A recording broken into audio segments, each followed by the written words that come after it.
18h30, hein, on va pouvoir commencer. Bonsoir tout le monde. Bonsoir. Bonsoir. Bonsoir à tous. Bonsoir Nicolas. Bonsoir. Tu vas bien? Allez, belle.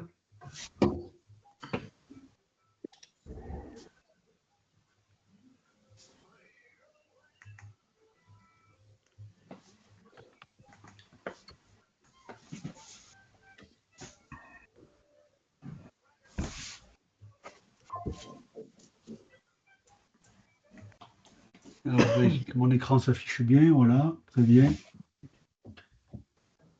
Est-ce que Eric, Cédric, vous êtes là? Oui. Tu te caches? Oui. Cool. Ah, j'ai pas de caméra sur mon PC fixe. Ah. J'ai vu Et Cédric, j'ai vu son nom, oui.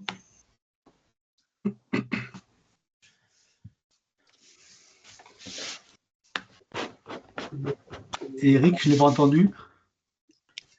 Mais si tu m'as entendu. Ah, ça me rassure de t'entendre. Je suis là, Nicolas.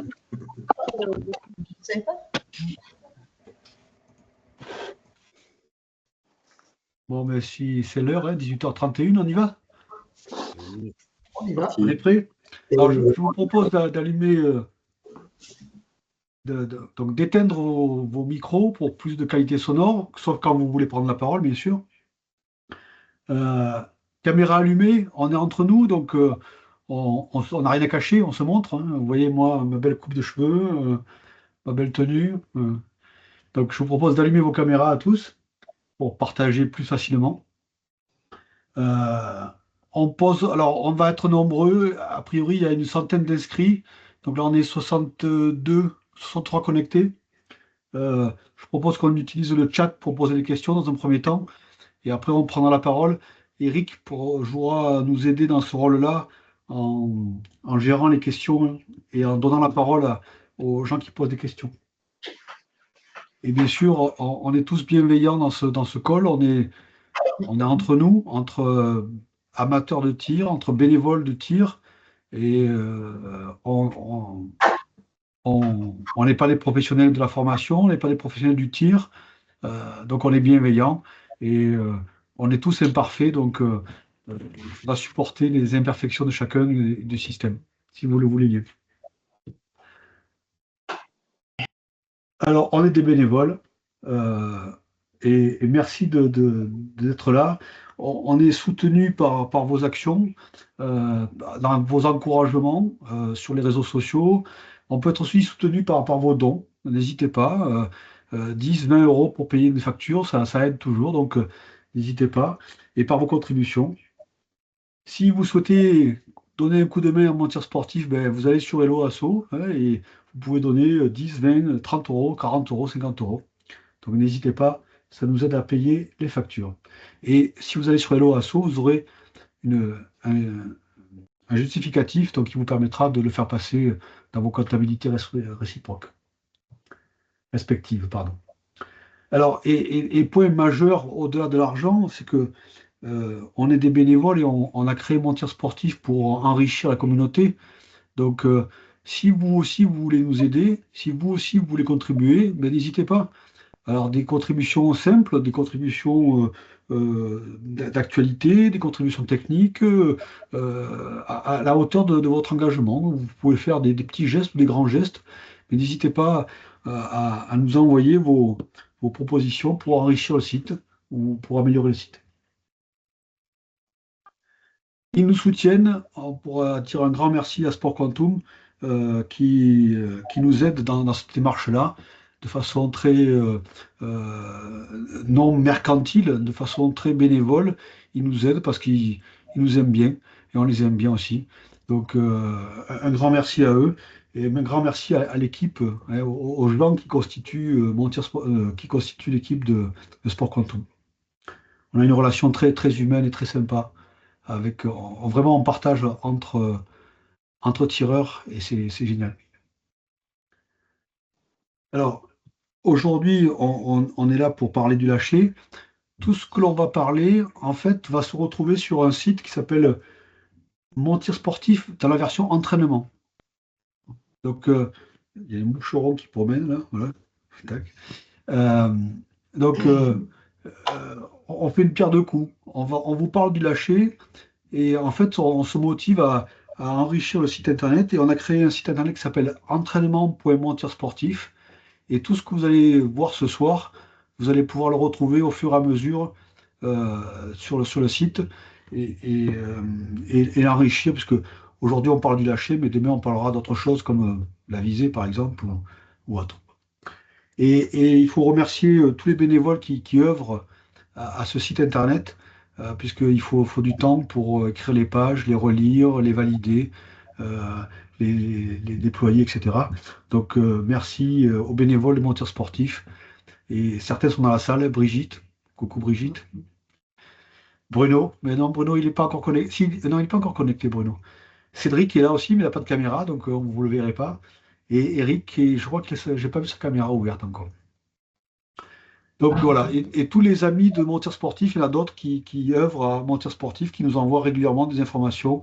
On va commencer, et c'est un scoop, on a commencé à faire une version carabine. Vous savez qu'on est tous très, très pistoliers pour l'instant chez Montir Sportif, et on a trouvé une équipe de bénévoles pour la carabine et on est en train de commencer. Donc les amis de Montir Sportif sont efficaces. Alors, on est là pour parler du lâcher. Le lâcher est universel, que ce soit une arme longue ou une arme courte. Euh, donc, quel que soit le poids de réglage de la détente, on retrouve ça sur tous nos armes.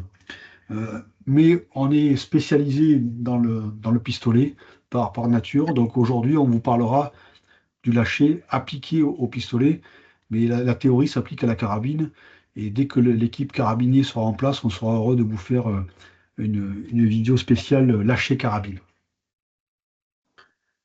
Alors, petit sondage par le chat, par la conversation. Euh, Est-ce que le lâcher est important? Qu'est-ce que vous en pensez? Oui. Et en quoi c'est important? Vous avez 2 heures. On a 2 heures pour le faire. En fait, on n'a rien fait. On a fait juste, on lance juste la question. Et voilà. Donc, est-ce que le lâcher est important pour vous? Et c'est l'occasion pour vous de tester le mode conversation et d'envoyer un message. Donc, oui, c'est très important. Et pourquoi c'est très important? C'est 90% du résultat en cible. D'accord. Et pourquoi? Pourquoi c'est 90% du résultat en cible? Eh bien, ça permet de ne pas déstabiliser son arme et d'atteindre le point visé. Alors, hop. Pourquoi il ne veut pas passer? Ah, voilà. Tiens. Donc, on va en parler aujourd'hui. Donc, oui, c'est un point très, très important. C'est même un point majeur qui est caractéristique de notre activité sportive, qui est que le tir sportif est caractérisé par ce moment-là, par le lâcher. Et c'est une action unique dans tous les sports par rapport aux autres sports. Et le fait de maîtriser le lâcher, ben, c'est 90% du tir, comme tu disais, Brandon. Alors, on va voir aujourd'hui deux parties. Une partie où on va revenir sur l'aspect théorique, qu'est-ce que c'est que le lâcher?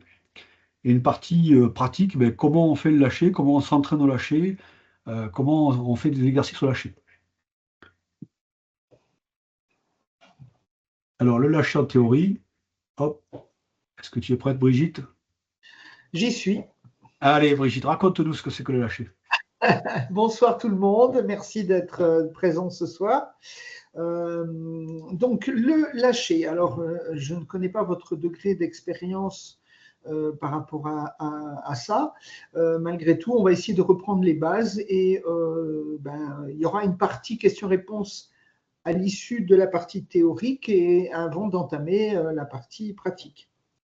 Donc la définition du lâcher, effectivement, comme j'ai entendu il y a quelques secondes, l'action du lâcher est de faire partir le projectile vers la cible sans provoquer le bouger de l'arme.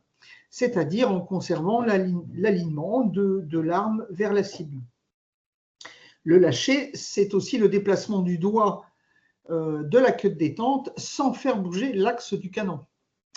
Donc, c'est bien, comme le disait Nicolas, l'élément majeur qui caractérise le tir sportif.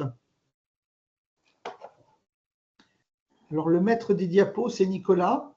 Donc, on essaie de se synchroniser avec Brigitte et avec l'équipe, hein, donc tolérer nos errances de souris. Donc, une petite vidéo, Brigitte, pour nous montrer. Le bon lâcher ne provoque aucune réaction de l'arme. L'arme reste dans son alignement vers la cible.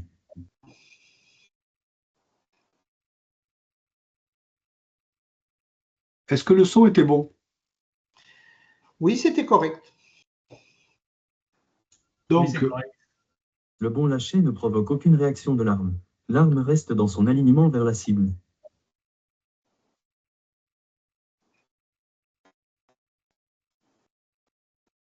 alors, une autre vision de l'arme, cette fois-ci, mais sur le bout du canon. Le bon lâcher ne provoque aucune réaction de l'arme. L'arme reste dans son alignement vers la cible.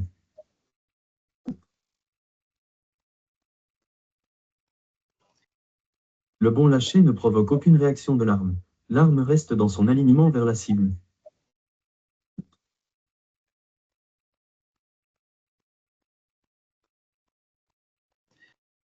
Alors, quels sont les éléments qui interviennent dans le lâcher? Il y a les pièces mécaniques et le doigt sur la queue de détente. On va voir ça un petit peu plus précisément. Donc, la détente, enfin le lâcher, c'est l'action du doigt. La définition du lâcher, c'est l'action du doigt sur la queue de détente. Et la queue de détente est, ma foi, alors, une petite vidéo sur le mécanisme de détente. Alors, c'est une platine, certes en bois. Vous allez pouvoir voir toutes les pièces par le détail. Je vous laisse regarder.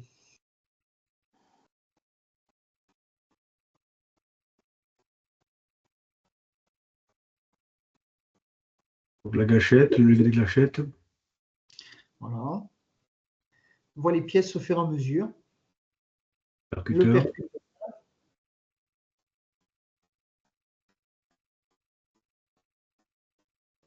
Et le ensuite, bouchon.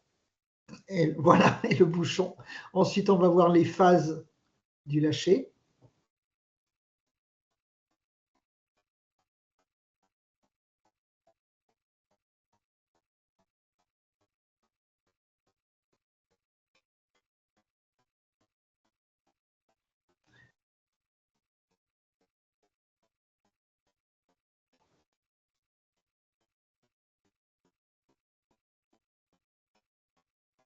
Commentaire? Commentaire sur cette petite explication du lâcher mécanique, on va dire, pour mieux comprendre qu'est-ce qui peut intervenir dans la déstabilisation à l'intérieur de l'arme éventuellement. Donc, pour ceux qui étaient là, on avait fait une visioconférence sur la platine de détente avec Charles Gomez. On pourra la refaire à l'occasion. Alors, on a parlé de la mécanique. Maintenant, effectivement, il y a le doigt et la position du doigt sur la queue de détente. Et donc, le mouvement du doigt qui est associé. Le doigt, on pose le doigt avec la phalangette, donc le bout du doigt, et particulièrement le centre de la phalangette, là où la pulpe est la plus importante, la pulpe du doigt est la plus importante, pour avoir une meilleure sensibilité. Donc la pulpe. Ouais. Très important la pulpe. Alors, toujours pareil sur la position du doigt, vous allez voir quelques vidéos correctes et des vidéos où la position du doigt n'est pas correcte. Donc, il faut bien positionner le doigt avec la phalangette au centre de la queue de détente et bien sûr dans l'axe, ce que vous verrez après.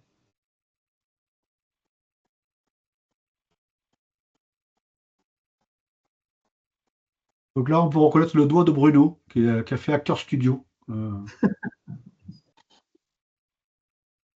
Mais Bruno fait des fautes aussi.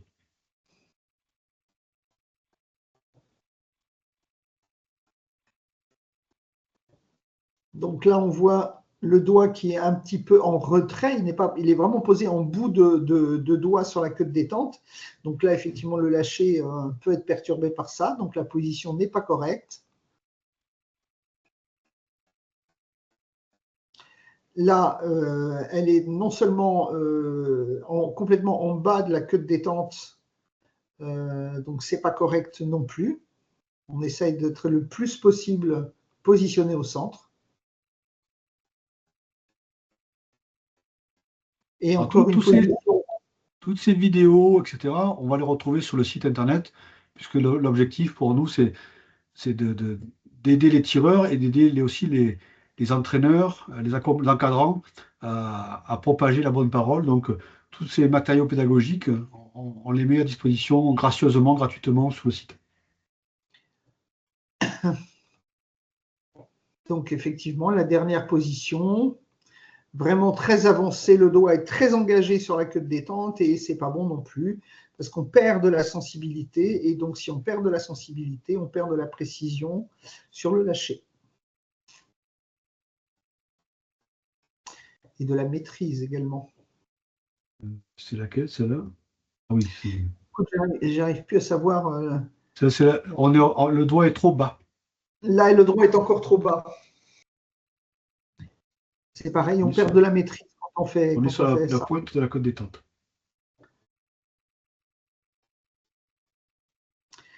Alors, le mouvement du doigt, effectivement, il doit être dans l'axe du canon. J'en profite pour faire une petite parenthèse sur l'axe de la queue de détente. L'axe de la queue de détente, je vois souvent des queues de détente orientées d'un côté ou de l'autre, inclinées. Plus on est dans l'axe du canon, plus on a de chances de pouvoir réussir un bon lâcher. Donc, à éviter toutes les détentes qui sont orientées sur l'extérieur d'une façon ou d'une autre, ou inclinées. Donc, il faut même vérifier les armes de vos tireurs, parce que parfois, même sans le vouloir, lors d'un rangement ou de tir un peu fort, la queue de détente peut être désaxée et inclinée et donc non plus dans l'axe et à plat, mais orienté dans un sens ou dans un autre. Donc n'hésitez pas régulièrement à revérifier les queues de détente de vos tireurs dans les écoles de tir. En plus, c'est vrai que ça se dévisse assez fréquemment, parce que surtout sur des armes de club, parce qu'elles sont utilisées par plusieurs personnes et on cherche à adapter au maximum les armes aux tireurs qui l'utilisent. Si elles sont dédiées à un tireur, ça va, mais à plusieurs, il faut effectivement en général régler. Donc vérifier le serrage et l'orientation de la queue de détente pour qu'elle soit toujours bien dans l'axe du canon, la plus droite possible. Donc le mouvement du doigt, pour continuer sur le sujet, le coup de doigt, c'est vraiment trop vite, ou bien le doigt de bois, effectivement, là, c'est qu'on n'arrive plus à appuyer du tout sur la queue de détente. Alors, ce qu'on disait tout à l'heure par rapport au mouvement du doigt, non seulement, effectivement, il faut avoir la queue de détente dans l'axe du canon, mais effectivement, il faut aussi appuyer, il faut que le mouvement soit bien dans l'axe du canon. Donc, bien orienter correctement la position et de la main, la prise en main, la position du doigt, pour être toujours le maximum dans l'axe du canon.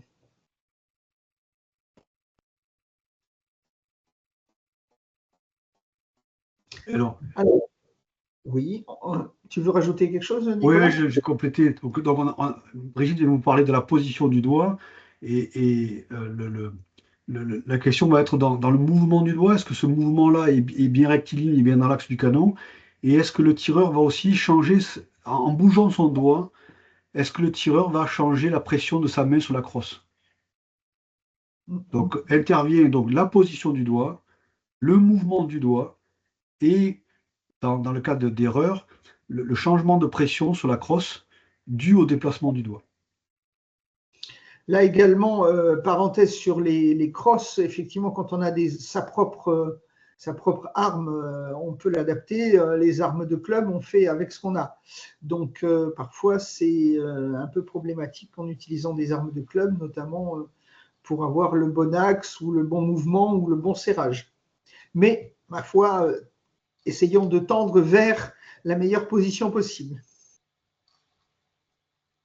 Le coup de doigt. Alors, le coup de doigt, qu'est-ce que c'est que le coup de doigt? C'est appuyer trop rapidement au lieu de faire une pression lente, progressive, continue.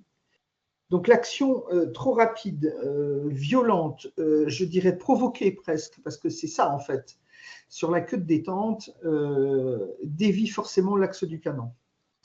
Le mouvement rapide du doigt change la pression de la main sur la crosse, dévie l'axe du canon, et le tireur ne fait à ce moment-là pas un beau lâcher, soit parce qu'il ne sait pas le faire, soit il fait une réaction à l'image, c'est-à-dire il est trop centré sur ce qu'il voit et il se dit c'est le bon moment d'appuyer, donc je vois la bonne image, donc j'appuie, et malheureusement souvent le coup de doigt arrive à ce moment-là, il cherche à saisir l'opportunité, la visée idéale, et appuie, et ça forcément ça accélère le mouvement du doigt, et le lâcher n'est plus exécuté de façon progressive, continue, à une pression lente et régulière.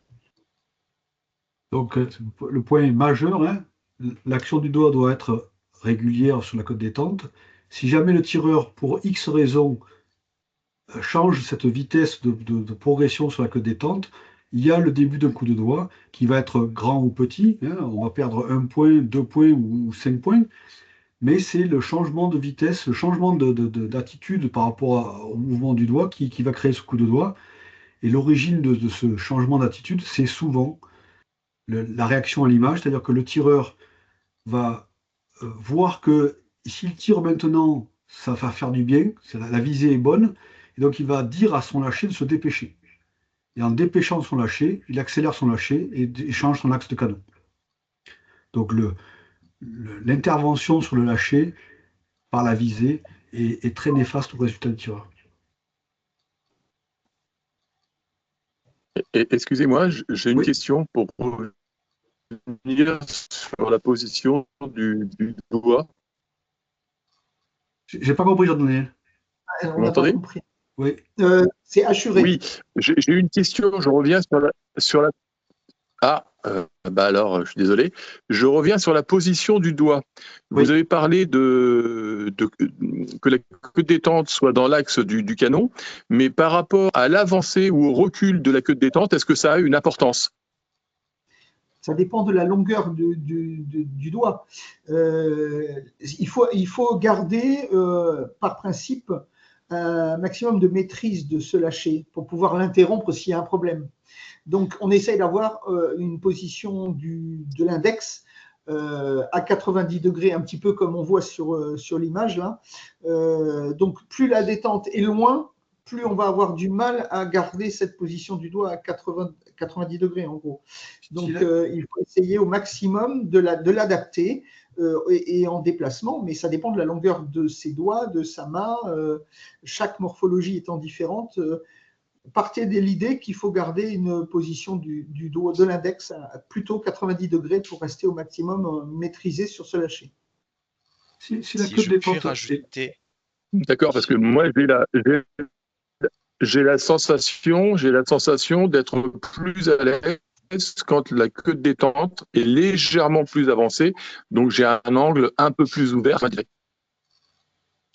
Ça risque de perturber le mouvement. Si la phalangette, la pulpe du doigt n'est pas dans son milieu et que la phalangette ne se déplace pas dans l'axe du canon, il y aura une erreur angulaire qui va se créer.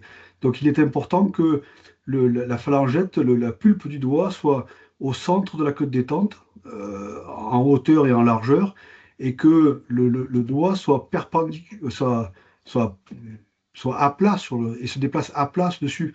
Si on commence à être un poil plus loin, si j'exagère la chose, s'il est un peu plus loin comme ça, ben, forcément, le muscle va appuyer dans ce sens-là. Donc le mouvement ne sera pas dans l'axe du canon, mais sera légèrement dans un axe différent. Pour Donc, faire oui, simple, effectivement. D'accord. Merci. la phalangette doit être perpendiculaire à l'axe du canon. Voilà, c'est ça, tout à fait. Et donc, on avancera ou on reculera la queue de détente. Pardon, et je rajoute une précision, OK. perpendiculaire à l'axe du canon sur le point dur. Absolument. Merci Cédric. OK. Et donc, Merci. si on a vu le coup de doigt, donc un mouvement trop rapide, très souvent en réaction à l'image par exemple, donc un mouvement non contrôlé et trop rapide du doigt, mais si le doigt ne bouge pas, qu'est-ce qui se passe, Brigitte?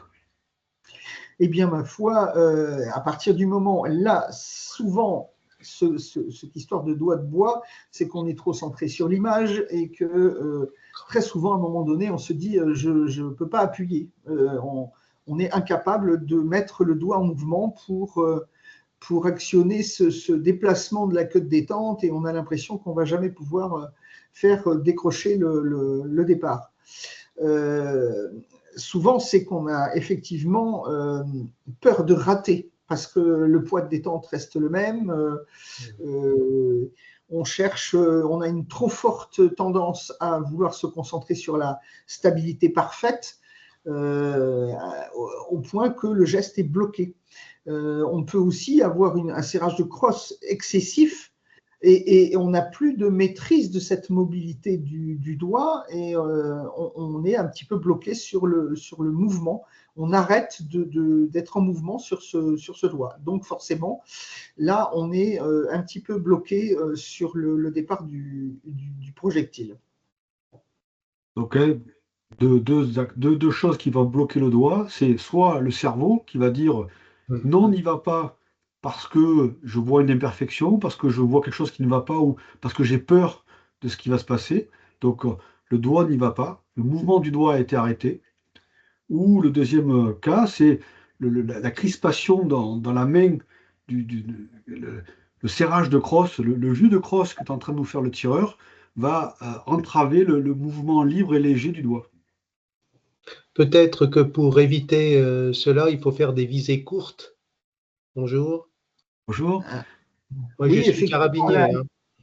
Oui, alors effectivement, mais le poids de détente d'une carabine varie entre 30 et 120 grammes maximum. Sur le pistolet, c'est 500 grammes, enfin un petit peu plus, entre 500 et un petit peu plus de 500 si on augmente un petit peu, ce qui est préférable parfois. Donc effectivement, la visée, le lâcher carabine est plus rapide, mais il y a d'autres choses qui se mettent en œuvre avant. Le lâcher pistolet, de toute façon, il ne faut pas dépasser une certaine durée, puisque on perd à ce moment-là de la stabilité, on perd de la vision au-delà d'une certaine durée. Donc forcément, les éléments qui permettent de garder un bon lâcher se situent aussi dans la durée. Donc oui, pas trop d'attente et surtout accepter d'être un petit peu dans le bouger pour appuyer surtout. On peut avoir aussi ce cas de figure dans le pistolet libre où la queue de détente, le poids sur la queue de détente est très faible, comparable à une carabine. Et on a aussi ce cas de doigt de bois parce que on n'est pas confiant, on n'a pas envie d'y aller et inconsciemment on va bloquer. Ou à l'inverse, on va resserrer sa main en stressé, crispé et on va mécaniquement bloquer l'action du doigt. Donc on retrouve ça même sur eux. Voilà. Donc le tir court peut être un exercice à faire, mais il y a d'abord un travail psychologique en disant, OK, il faut y aller, il faut respecter sa séquence de tir, et donc accepter d'y aller sans pour autant écraser sa crosse. Donc le geste doit être équilibré. Voilà, d'où l'intérêt de maîtriser son lâcher, parce qu'effectivement, quand on a un doigt de bois comme ça, c'est qu'on est sur autre chose. Comme l'a dit Nicolas, soit le psychologique, soit effectivement on est trop sur la durée trop longue ou trop sur la visée, etc. Donc il faut interrompre son geste, donc maîtriser le lâcher, recommencer, on pose et on recommence sa séquence de tir. La plus grosse problématique, malgré tout, c'est que avec un manque de stabilité de l'arme, on a du mal à faire un lâcher progressif. Souvent, quand on tremble, c'est pas toujours évident de faire un lâcher progressif. Et c'est pour moi un des points le plus important, c'est ça, c'est qu'une arme, elle n'est jamais très stable. Et comment fait-on un bon lâcher quand une arme n'est pas très stable? Même si on cherche au maximum de stabilité, effectivement, on cherche la précision au niveau de ses organes de visée, mais c'est pas toujours évident. Et pour moi, c'est les deux choses, le lâcher et la stabilité, sont vraiment très importantes. Bah, disons que oui, c'est pas l'arme qui bouge en fait, hein, c'est le tireur. Il faut Et accepter. alors, mon maître ici présent m'a toujours dit qu'il fallait tirer dans le lâcher, dans le bouger. Dans le bouger, absolument. Parce On tire que dans le bouger. on n'arrivera jamais à être dans la visée parfaite, dans la stabilité parfaite, et encore moins en situation de match, où en situation de match, on va avoir une dégradation une augmentation de ses mouvements naturels, quoi. Et donc, il faut s'entraîner à tirer malgré ce que l'on voit, malgré le bouger. Et tirer dans le bouger, c'est une caractéristique, une capacité, une compétence importante à acquérir. N'est-ce pas, Absolument. Cédric? Tout à fait. Tout à fait. Donc, Il faut- apprendre à tirer dans le Donc, bouger. ça, après. Voilà, il faut apprendre aussi, il faut accepter sa zone de bouger. Il y a aussi une phase d'acceptation de ce bouger. Et ça, c'est important de comprendre que si on bouge dans la zone du 8, par exemple, il faut accepter de faire des 8. Mais si on bouge dans la zone du 8, c'est déjà pas mal. Ça veut dire qu'on peut aussi faire des 9 et des 10. Il faut accepter sa zone de bouger pour accepter d'appuyer dans cette zone.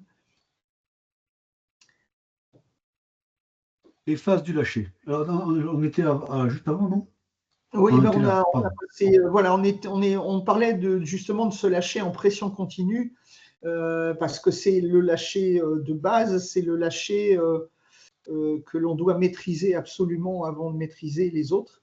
Mais le lâcher en pression continue, il est essentiel pour effectivement, c'est ce qui caractérise le fait de ne pas du tout déstabiliser l'arme au départ du coup, c'est ce lâcher-là qu'il faut employer.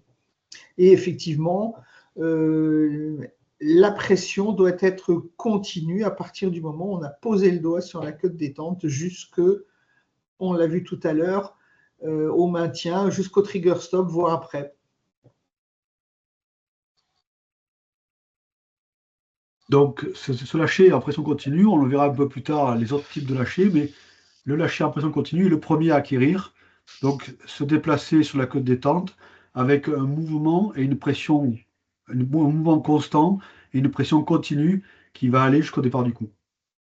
Et qui va dépasser même le départ du coup. Sans s'interrompre, sans variance. Par exemple, sur le point dur, on ne va pas varier, on va absorber le point dur, on va passer le point dur sans que ce lâcher-là ne soit perturbé. Et on va aller jusqu'au bout, c'est-à-dire jusqu'au trigger stop, jusqu'à à la fin du mouvement. Et après, dès que le départ du coup est parti, est-ce qu'il faut rester en visée? Parce que moi, j'ai tendance à reposer Oui, tout de oui. suite. On va en parler. On va en parler. Ça, Bonne c'est question, essentiel. très bon point. Très bon point, on va effectivement en parler parce que c'est essentiel. Justement, les phases du lâcher, on a vu tout à l'heure sur la petite vidéo, ça se décompose pour moi en 3 parties. La phase de préparation qui effectivement est une première étape. Ensuite, la phase d'action, et on va voir à quel moment elle intervient. Et ensuite, cette phase de maintien dont tu viens de parler, qui est importante après et pendant et après le départ du coup, et on va voir pourquoi. Donc, la première phase, la phase on est toujours sur du lâcher en pression continue. Hein. Sur les autres, c'est un petit peu différent, mais on retrouve quand même les mêmes éléments. La phase de préparation, qu'est-ce qui se passe pendant cette phase de préparation? Elle débute à partir du moment où l'on pose le doigt sur la queue de détente et elle se termine à l'arrivée au point dur. Durant cette phase, il y a des éléments qui interviennent. il faut avoir bien conscience de tout ça, parce qu'effectivement, c'est ce qui va faire la qualité du lâcher. Il y a un déplacement d'avant en arrière de la queue de détente. Il y a également une pression du doigt sur la queue de détente. Puisqu'il y a un déplacement, il y a une pression. Il y a donc un effacement du poids de détente qui est entre 30 et 50% du poids de départ, suivant les réglages qui ont été effectués. Il y a également une prévisée pour ajuster la ligne de mire et une entrée dans sa zone de visée. Le tout dans un certain timing, dans une certaine durée. Ça, c'est la phase de préparation. Alors, attention, si on sépare la phase de préparation de la phase d'action, entre les deux, il n'y a pas d'arrêt. Il n'y a pas d'arrêt, on est sur un lâcher en pression continue. En pression continue, ça veut dire que toutes ces phases-là vont s'enchaîner sans aucune variation de déplacement et de pression sur la queue de détente. Ce n'est pas parce qu'on est sur un point dur qu'on va changer quelque chose. Le point dur, c'est une étape. On va y passer dessus, on sait qu'on y était, on sait qu'on va le quitter, mais il n'y a pas de variation dans la pression que l'on met sur la queue de détente et dans le mouvement du doigt. Deuxième phase. Deuxième phase, la phase d'action. Donc, elle débute cette phase d'action à l'arrivée au point dur et elle se termine au départ du projectile. Pareil, durant cette phase, il y a un certain nombre d'éléments qui interviennent. La pression du doigt sur la queue de détente est plus forte. Là, il y a un effacement total du poids de détente, donc ce qui reste du poids de détente. Il y a une intention réelle de visée, et c'est à ce moment-là qu'on a une volonté réelle d'être sur le guidon, parce qu'on a une intention réelle de viser à ce moment-là. Donc, vous voyez que le lâcher, il est entamé bien avant d'avoir cette intention de viser. Donc, on ne parle pas de la visée aujourd'hui, hein, mais petite, mais il faut quand même le citer, c'est que durant cette action de lâcher, on va faire l'action de viser et qu'on va donc coordonner ces deux actions. On parlera de la qualité de cette coordination plus tard, mais il faut y penser. Et la dernière phase, qui est la phase de maintien, qu'on appelle aussi tenue. Elle débute donc au départ du projectile, pendant et au départ du projectile, jusqu'au trigger stop, donc la butée qui arrête la course de la détente, de la queue de détente, et elle dure environ 3 secondes. Il y a une vidéo très intéressante à ce sujet, c'est Stéphanie Tirode qui fait ça, qui dit une petite chose que moi j'adore, qui me reste moi aussi en mémoire. En fait, à partir du moment où le tir et le projectile est parti, personne ne doit savoir que vous avez tiré. C'est ça, cette phase de maintien. Personne ne doit identifier que le projectile est parti. Donc, vous ne devez absolument pas bouger. Et durant cette phase, il faut qu'il y ait une prolongation de l'action du doigt, un maintien de la stabilité, un maintien de la visée. Et là, on est en capacité d'annoncer l'impact et de faire une analyse de son geste. Donc, on verra que cette phase de post-lâcher est très très importante. Ouais, pendant le départ du coup et après le départ du coup, cette phase-là est très importante et très qualitative.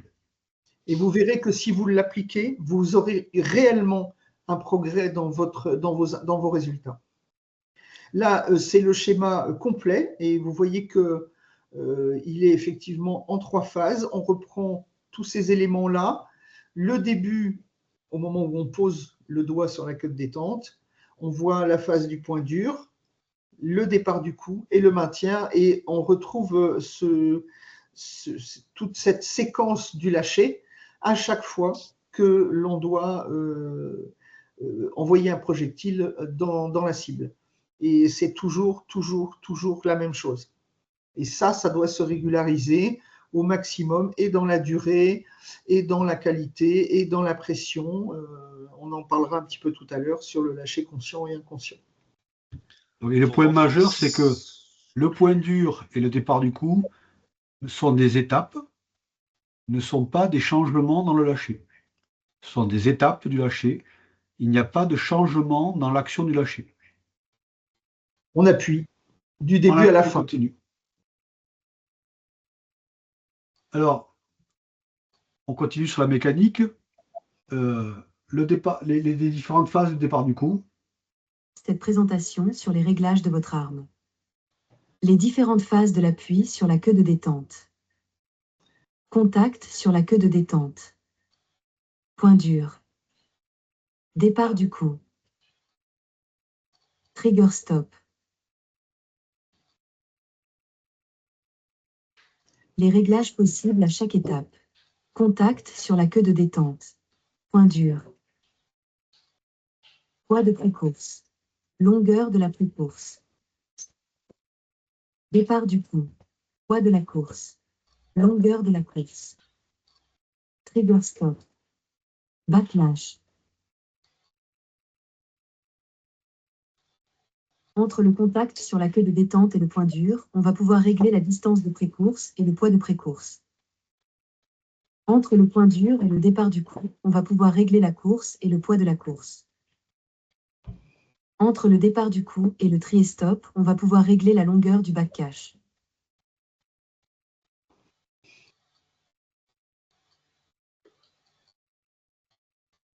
Voilà, donc ce qui est important à retenir Merci et à là-dedans, bientôt sur montirsportif.fr.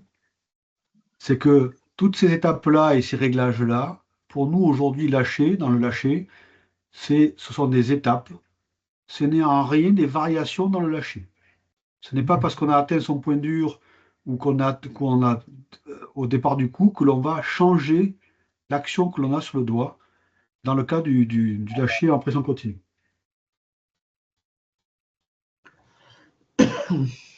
Alors, pourquoi il est si important de parler de cette continuité? C'est que chaque fois que l'on arrête le lâcher, il faut le redémarrer. Et redémarrer un lâcher, c'est se donner l'opportunité de faire un coup de doigt. Puisque au lieu d'avoir une action continue, on va avoir une action discontinue, on va s'arrêter. Quand on va redémarrer, on risque le coup de doigt. Ou le blocage du doigt, ne pas pouvoir aller plus loin. Donc ça, arrêter un lâcher, ça veut dire qu'on repose. On ne varie pas son lâcher, on repose. Alors la tenue, c'est quoi la tenue? La belle tenue? Alors, la tenue au départ du coup, on en parlait un petit peu tout à l'heure, c'est le maintien, donc c'est bien conserver l'alignement des appareils de visée pendant et après le départ du coup, mais maintenir aussi tout le reste, c'est-à-dire la stabilité, la visée, c'est ce qu'on a vu. Tout ça, c'est important de maintenir tout ça pendant et après le départ du coup, justement, pour être sûr de ne déstabiliser l'arme en aucun cas. L'annonce, qu'est-ce que c'est? C'est un indicateur de la qualité du lâcher. Si on regarde… Excusez-moi, Brigitte. Dans l'assistance, petite question à l'assistance. Est-ce que Oui. tout le monde sait ce que c'est qu'une annonce? Oui.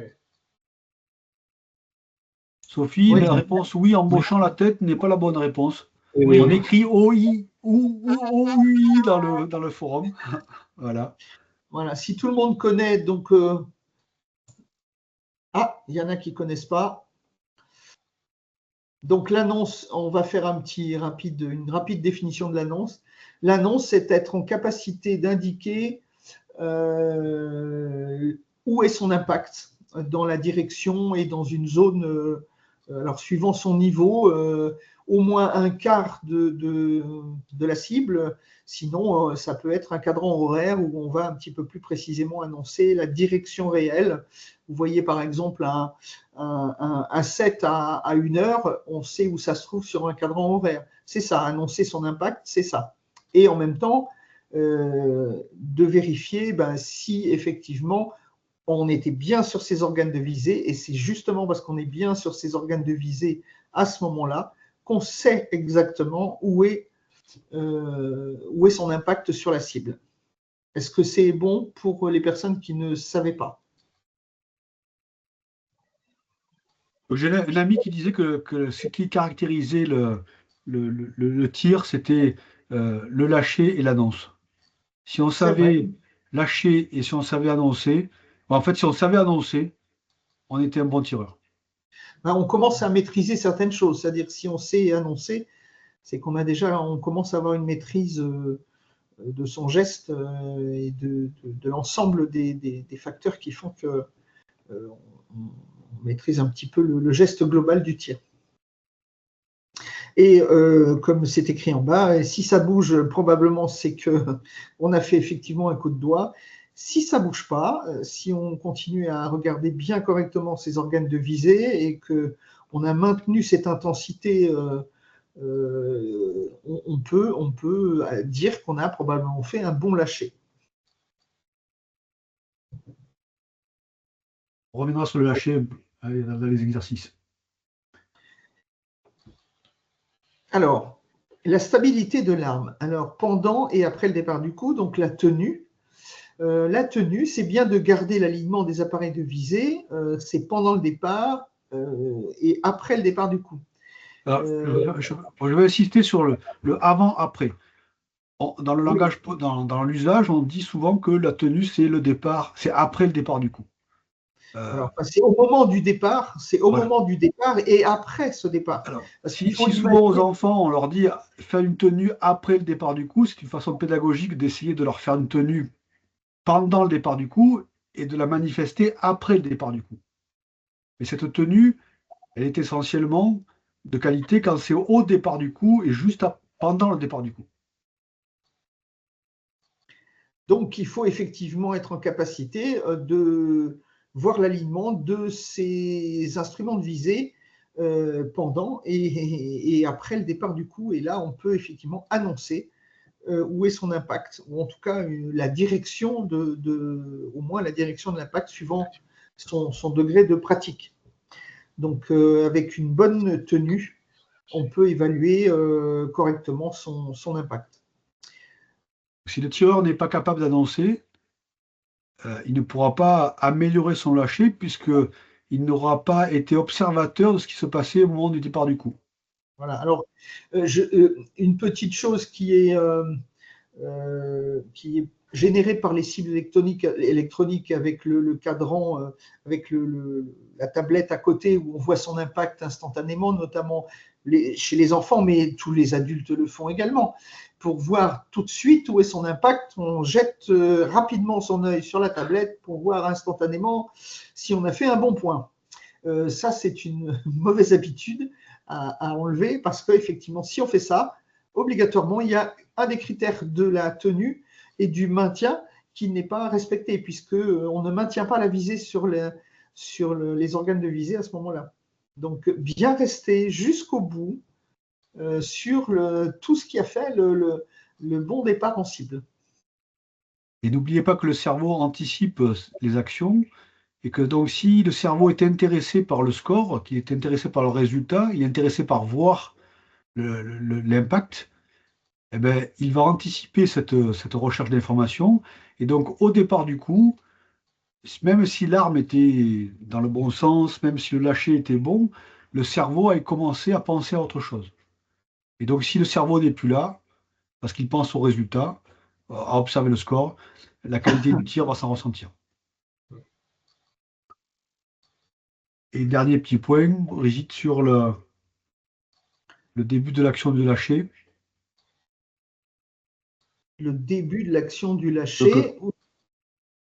Donc, Tu veux dire à quel moment on démarre le lâcher? ouais. C'est ça? Quand le tireur décide de déclencher son lâcher, il peut C'est- avoir un mouvement d'arme, un mouvement de tension qui change dans la main, des tensions qui changent dans le doigt, au moment où le tireur décide de démarrer son lâcher. Ouais, disons que le lâcher doit être décidé avant de viser pour arriver effectivement à ce que le projectile parte au bon moment. Et ça, c'est de la coordination. Mais effectivement, on peut se crisper. À partir du moment où on est sur du lâcher conscient, on est à ce moment-là sur un acte volontaire où on décide d'appuyer. Effectivement, là, ça peut être source de déstabiliser l'arme. Et donc, voilà, d'un mauvais résultat en cible.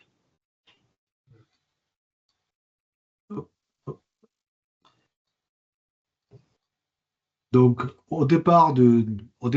pendant l'action, on regarde ces organes de visée. Et donc, ce schéma-là, pour bien voir, ouais, pour rappeler que l'observation du changement de l'alignement des organes de visée fait partie de le constat, c'est savoir si le lâcher est bon ou pas. Voilà. Alors généralement pour des mauvais lâchers, si on est droitier et qu'on fait effectivement un coup de doigt, on provoque le départ. Généralement, quand on est droitier, l'impact est plutôt en bas à gauche de la cible et gaucher plutôt en bas à droite de la cible. C'est souvent le cas. Il y a d'autres, bien sûr, situations possibles, mais souvent c'est ça, puisqu'on provoque un déplacement, donc le guidon descend dans le cran de mire et donc l'impact s'en ressent instantanément pour être en bas à gauche pour un droitier et en bas à droite pour un gaucher.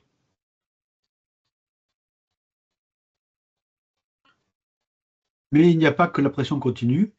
Il n'y a pas que la pression continue, il y a deux autres types de lâcher.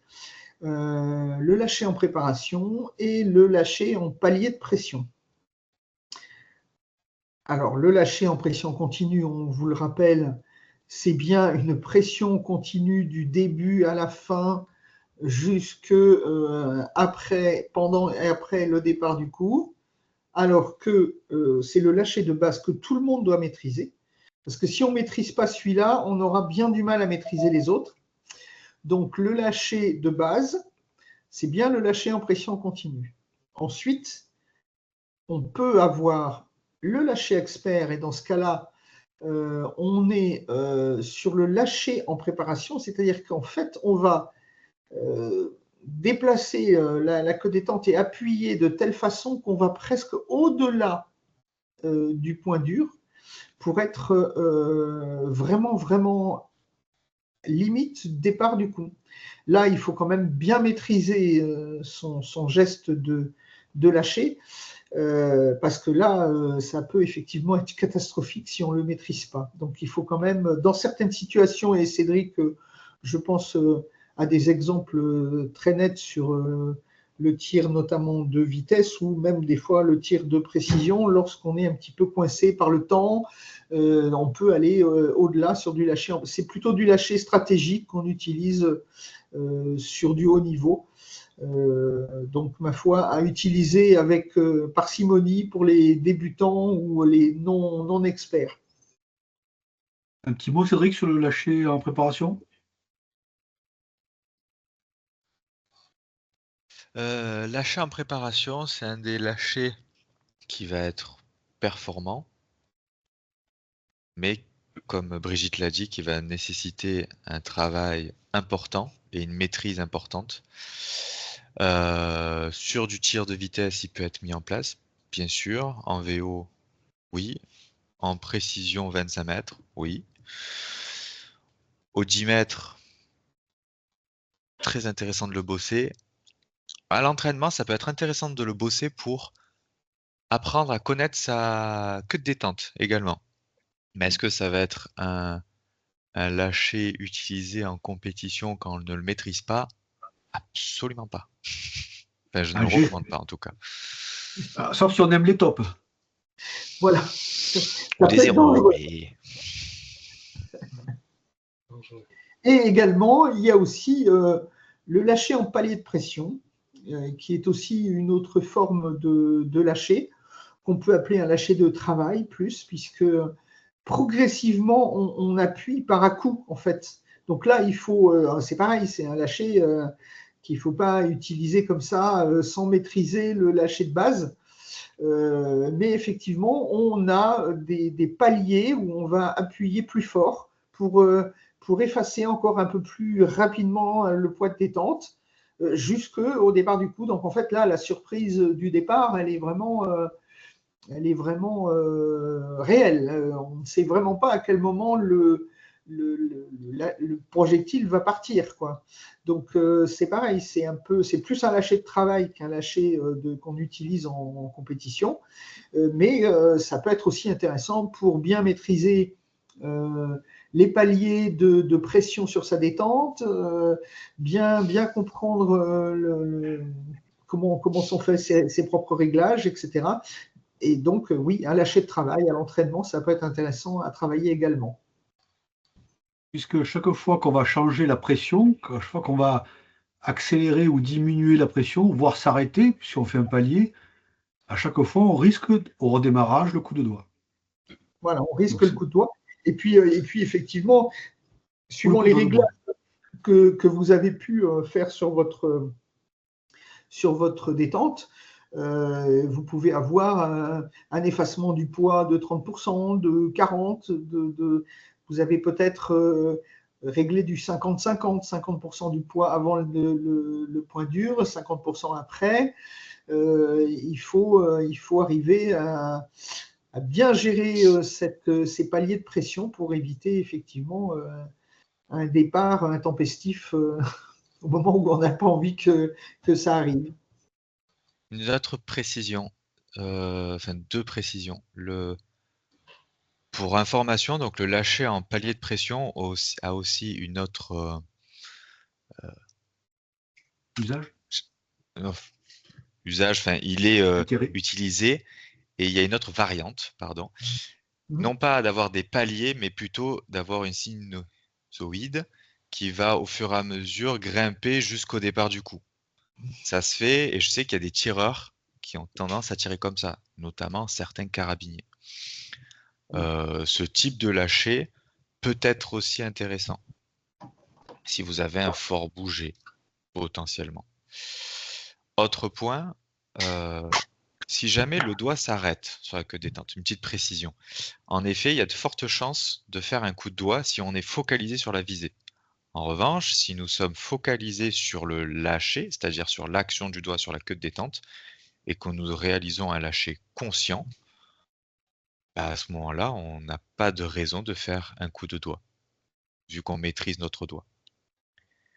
Et après, troisième chose, on a une question sur les différences entre le lâcher en préparation et lâcher continu et palier de pression.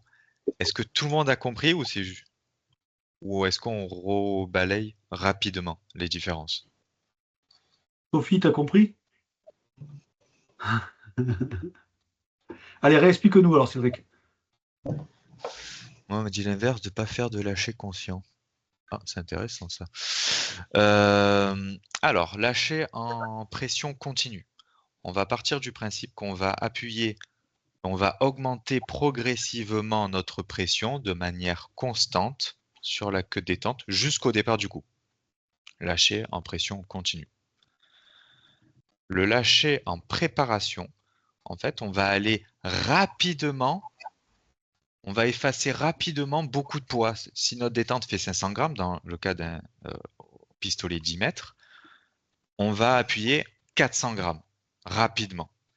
Et les 100 grammes restants, on va vraiment les lisser. En fait, on va faire les 100 grammes les plus longs du monde pour venir peaufiner et faire un lâcher propre. Et un lâcher en palier de pression, on va soit augmenter la pression, puis ensuite on va maintenir la pression. Hop, on va réaugmenter encore cette pression sous forme de palier. Ou la variante, c'est on appuie, on relâche, mais pas jusqu'au bout, puis on re-appuie un peu plus loin, puis on relâche un peu moins, et puis on re-appuie jusqu'au départ du coup, etc., etc. Et est-ce que c'est plus clair comme ça? Caroline, pardon. Oui. Et pour le lâcher conscient, pour travailler le lâcher conscient, pour travailler le lâcher, il faut déjà qu'il soit conscient.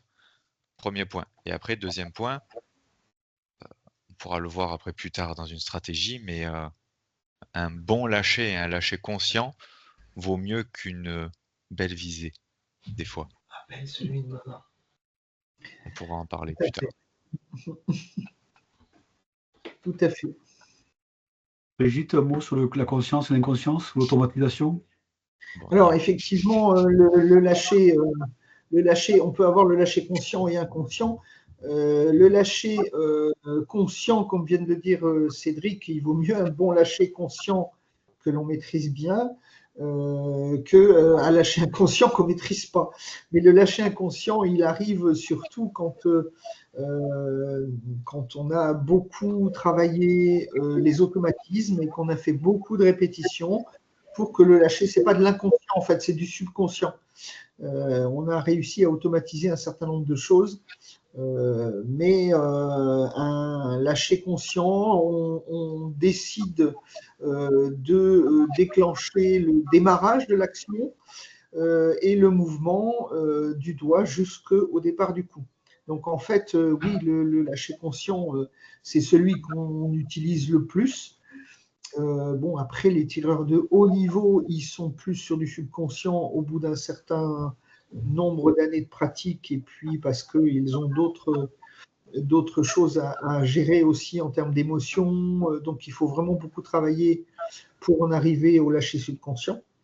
Mais voilà, la différence est principalement sur l'automatisation de certaines phases du lâcher qui permettent d'arriver au lâcher subconscient. Et même si on veut aller plus loin, pour rejoindre ce que dit Brigitte, c'est que sur le lâcher, généralement, et même je dirais encore à haut niveau, quand on va rentrer dans notre zone de visée, quand on va faire la zone de préparation vue précédemment, on va systématiquement faire un lâcher conscient, c'est-à-dire qu'on va consciemment commencer à appuyer sur notre queue de détente. Puis après, à haut niveau, une fois que le doigt est parti, est engagé, on part sur la visée et le lâcher va se faire de manière subconsciente en coordination avec la visée. C'est effectivement pour ça qu'on démarre le lâcher avant de viser.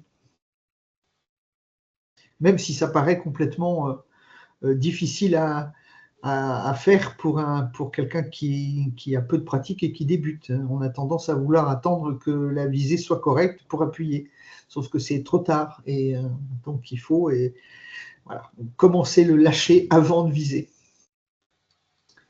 Et effectivement, le lâcher et le scat, pour terminer sur le sujet, on ne va pas parler du scat complètement, puisque ce n'est pas le sujet d'aujourd'hui, mais effectivement, le scat, tout le monde sait ce que c'est, tout le monde a bien identifié ce que c'était que le scat.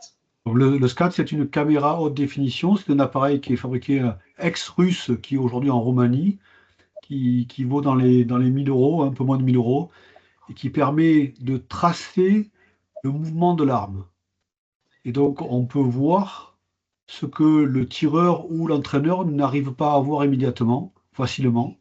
On voit le mouvement d'arme depuis l'entrée dans la zone dans le carton jusqu'à la tenue. Donc, on sait par où est passée la trajectoire de l'arme. Voilà, ça permet justement, on parlait tout à l'heure de ces zones de bouger et de l'acceptation de ces zones de bouger. On ne se rend pas compte sur quelle zone de bouger on est en fait, et le SCAT permet vraiment de visualiser l'amplitude de ces bougées, et donc grâce à ça, d'identifier éventuellement du travail à faire sur certaines parties de sa séquence de tir, et en particulier le lâcher, puisque là c'est très pratique pour voir si effectivement on provoque le départ. Si on fait un coup de doigt au moment du départ, le tracé ne pardonne pas, puisque vous voyez, il y a trois courbes, on ne va pas les détailler, puisque je vous dis, ça ferait l'objet d'un sujet complet. Mais tout ce qui est en vert, c'est l'entrée en cible, c'est ce qui précède le départ, qui est sur la dernière seconde, c'est-à-dire le tracé jaune et bleu, c'est la dernière seconde qui précède l'impact, que vous voyez en rose en bas. Et le rouge, lui, par contre, c'est ce qu'on appelait la tenue au départ du coup, le maintien. Donc, le maintien de tout ce qui a été à l'origine du départ du projectile. Donc là, voilà, effectivement, ça permet de visualiser ce qu'à l'œil nu, on ne peut pas voir. Alors, on arrive à la phase de questions-réponses. Donc, on va faire on n'est pas à la fin, on est à la fin de la partie on va dire théorique, et on va passer à la partie pratique, c'est-à-dire comment s'entraîner, comment travailler les différents points. Est-ce que sur la partie théorique, il y a des questions, des remarques, des suggestions, Moi, j'ai une de mes problématiques, j'en ai parlé tout à l'heure, le fait de bouger énormément, d'avoir le bout de son canon qui bouge pour pouvoir réaliser un bon lâcher. Et souvent, j'arrive sur mon point dur et je reste jusqu'à ce que j'arrive à avoir une bonne vision de mes organes de visée et de faire mon lâcher. Et donc, je ne fais pas du tout ce que vous dites. Et j'y arrive parfois, mais pas tout le temps. Et en fait, je me suis rendu compte que quand je tiens mon arme en visée, il n'y a pas de souci, je ne bouge pas. Dès que je mets mon doigt en pression, c'est là où le bout de mon canon bouge et où je peux réaliser des trucs complètement aberrants qui ne m'arrivent jamais. Mais voilà, avec un mouvement incontrôlé de mon arme, voilà, qui peut Alors, aller chercher un 5 ou un 4.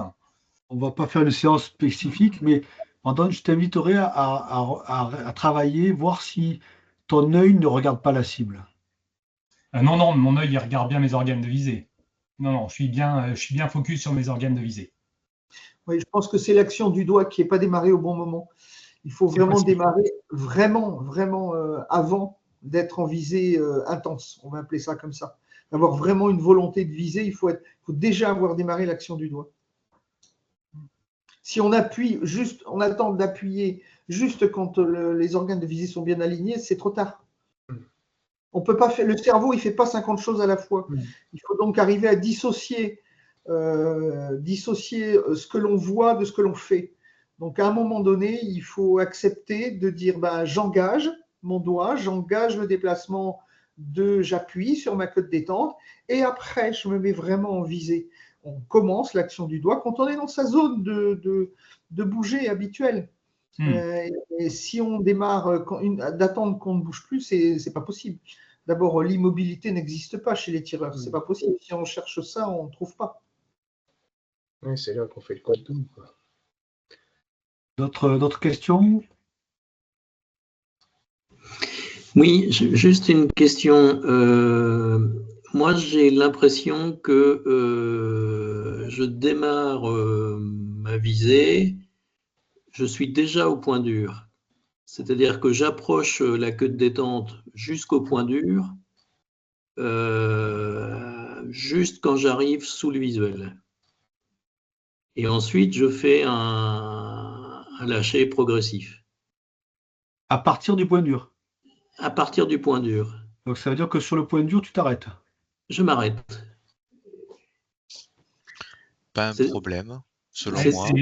C'est le même problème que j'ai, effectivement.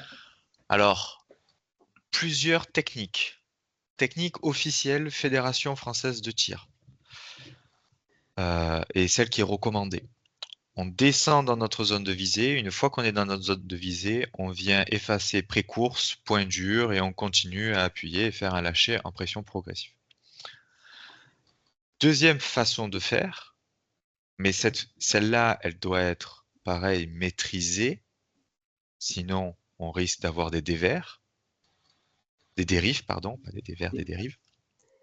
On peut commencer à effacer la pré-course en descendant et faire en sorte de terminer d'effacer la pré-course et d'arriver sur le point dur lorsqu'on arrive dans notre zone de visée. Ça a plusieurs avantages. C'est ce que je fais. C'est pas un problème. Pour moi, hein, ce n'est pas un problème, mais il faut être sûr d'arriver sur le point dur uniquement lorsqu'on arrive dans notre zone de visée. Pourquoi?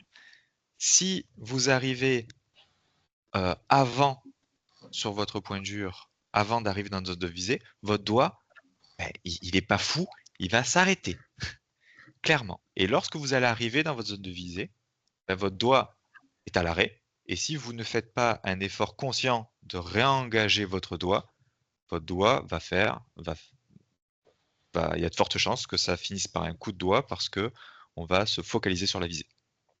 Mais si vous le faites ça, c'est-à-dire j'efface la pré-course en descendant, j'arrive dans ma zone de visée, paf, je suis sur le point dur et je continue à appuyer, parfait. Changez rien, ça marche. On ne s'arrête pas sur le point dur. On ne s'arrête pas sur le point dur. Alors, je fais un engagement par le haut et pendant la phase de descente où je ne vois pas mes organes de visée, mon cerveau est 100% sur ce qui se passe au bout de mon doigt. Très bien. Et donc, j'efface la pré-course jusqu'au point dur. Et quand j'arrive au point dur, je suis juste sous le visuel, dans ma zone de visée, et là, je m'intéresse uniquement à ma visée. Mais je continue à monter la pression sur le bout de mon doigt. Très bien. Ben, c'est bien, c'est ce qu'il faut faire. Bon, eh ben merci de me rassurer. De rien. Alors, maintenant, on peut passer à une deuxième phase plus pratique. Comment on s'entraîne, comment on fait, quels exercices on peut faire pour améliorer tout ça.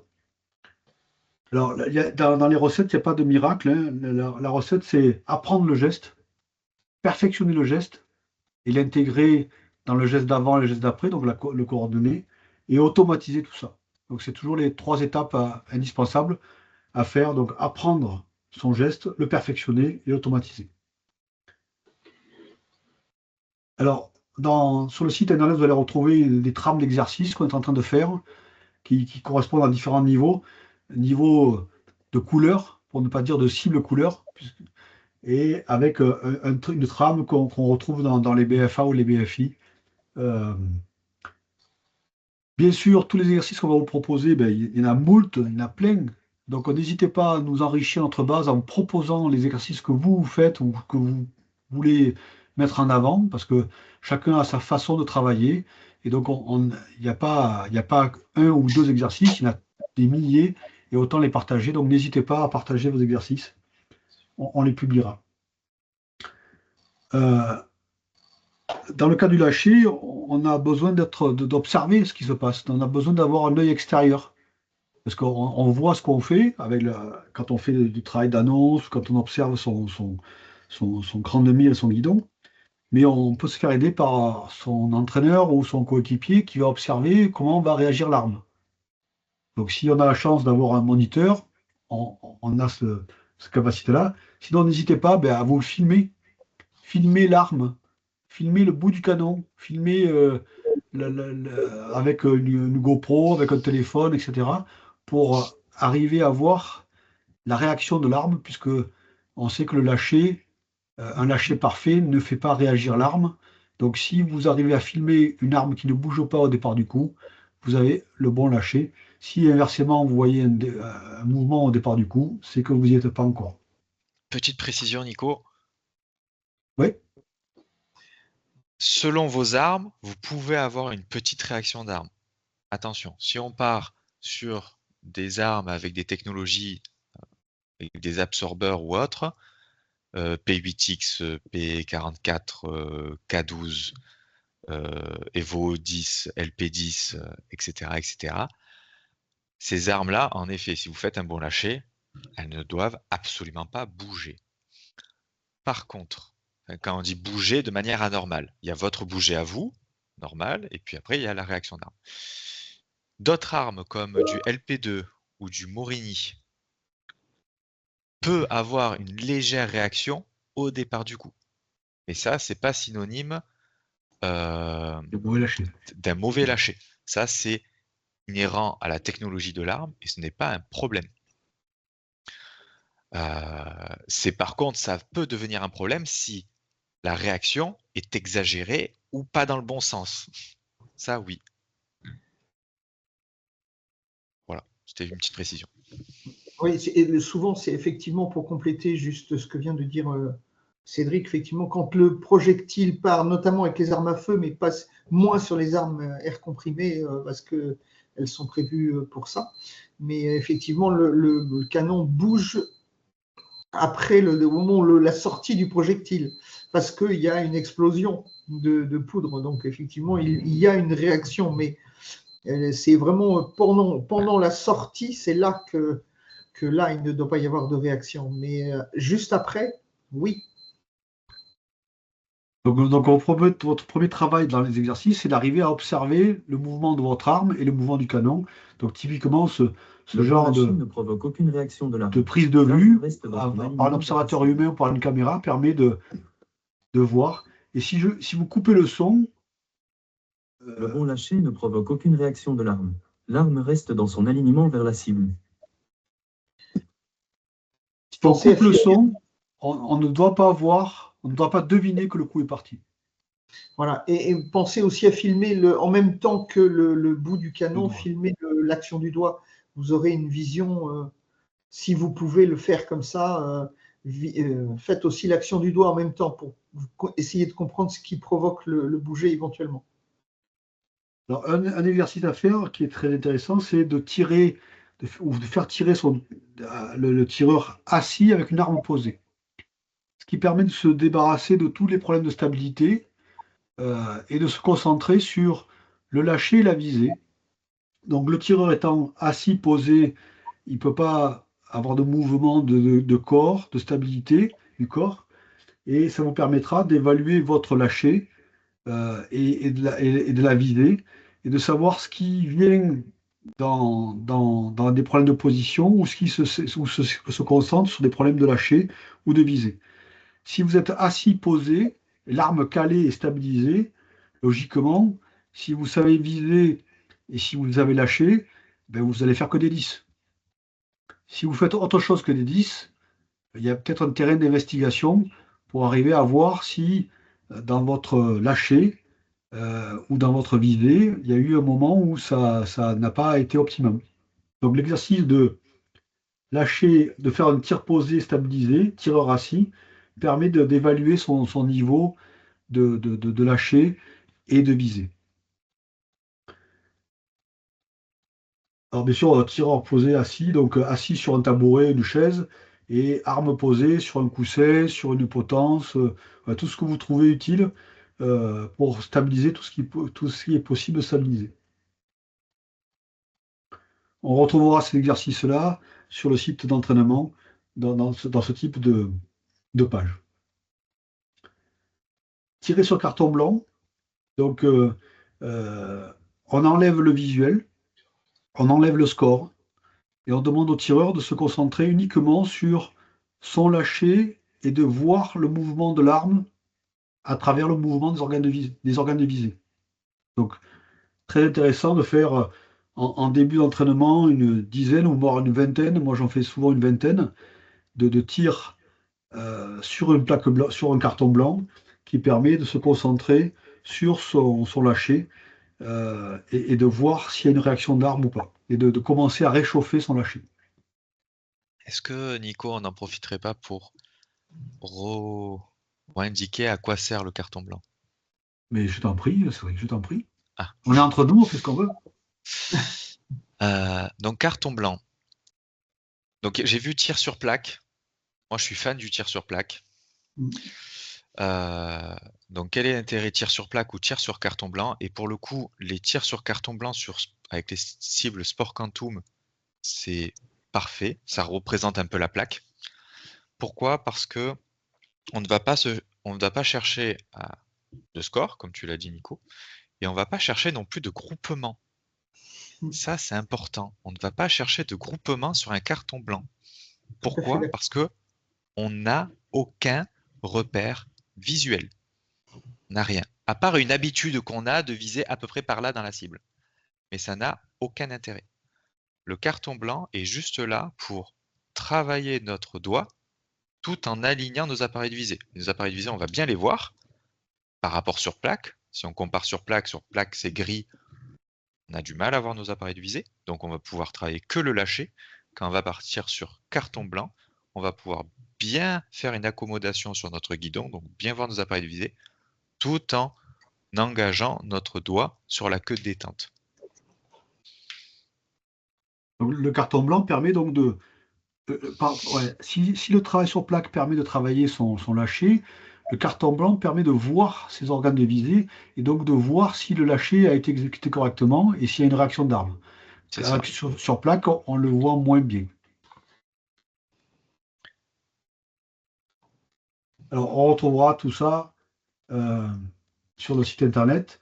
Et j'en profite pour vous demander, vous, quels sont vos exercices favoris? Est-ce qu'il y a des exercices que vous aimez bien faire dans ce domaine-là, avant qu'on continue la progression dans notre présentation? Moi, je peux vous montrer quelque chose sur lequel je m'amuse.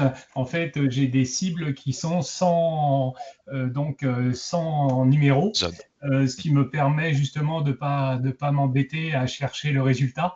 Et On va en parler. Très bien. voilà, c'est un exercice que je fais fréquemment et qui me permet de travailler mon lâcher. Très, très bien. On va en parler du visuel non zoné. Est-ce qu'il y a d'autres types d'exercices que vous aimez faire pour travailler votre lâcher? Le fait de faire tirer les gens sur carton blanc, je l'utilise quand je vois que les gens, au lieu d'accommoder sur le guidon, ont tendance à faire des allers-retours, c'est-à-dire qu'ils accommodent sur la cible, puis ils accommodent sur le guidon, et avant de lâcher, ils refont un tour sur la cible, etc. Et après, évidemment, ils ont perdu la stabilité quand le coup part. Donc, le fait de les faire tirer sur carton blanc, ça les pousse à bien faire l'accommodation sur le guidon parce qu'il n'y a que ça à voir. Très, très bien. Très, très bien. Donc, tir sur le carton blanc, on en a parlé. Donc, tir sur, ben, ça tombe bien. Voilà, le tir sur visuel non zoné, le nom officiel, c'est, bon, on appelle ça le rang noir souvent, mais le nom officiel, c'est visuel non zoné, qui permet donc après le carton blanc, de commencer à se rapprocher d'un visuel, tout en étant loin de la notion de score et de points. Donc, en essayant d'éviter cette pression-là du score, en essayant d'éviter le regard sur le visuel et en étant à nouveau concentré sur ce seconde de visée. Donc, sur la cible électronique, et le petit conseil, c'est que pour un débutant, ne pas hésiter à grossir le visuel pour faciliter la manœuvre.